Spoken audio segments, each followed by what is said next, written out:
Relational operator பார்ப்போம் பைத்தானில்.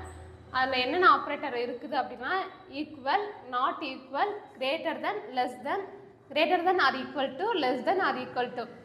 So இங்கே நான் எக்ஸாம்பிள் ப்ரோக்ராமில் ரெண்டோட வேல்யூ கொடுத்துருக்கேன், ஏபி. இப்போ கண்டிஷனுக்கு ஏற்றாப்புல நான் இங்கே கோடிங் எழுதியிருக்கிறேன். ஸோ இது ரெண்டையும் நம்மளுக்கு செக் பண்ணி என்ன அவுட்புட் வரும் அப்படிங்கிறத பார்க்கலாம்.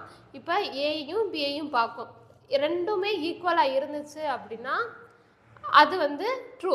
இப்போ ரெண்டுமே ஈக்குவலாக இருக்காதுல்ல, இந்த இடத்துல இது 4 வைக்கும், இந்த இடத்துல இதை 5 வைக்கும், ரெண்டும் வேறு வேறு மாதிரி இருக்குது, டிஃப்ரெண்ட்டாக இருக்குது. ஸோ அப்போ அது ஃபால்ஸு. அடுத்த இதில் வந்துட்டு ஏ நாட் ஈக்குவல் டு பி. இப்போ ரெண்டையும் இங்கே வைக்கும், இப்போ ரெண்டுமே ஈக்குவலாக இல்லை, அப்போ அந்த கண்டிஷன் கரெக்டு, அதனால் ட்ரூ.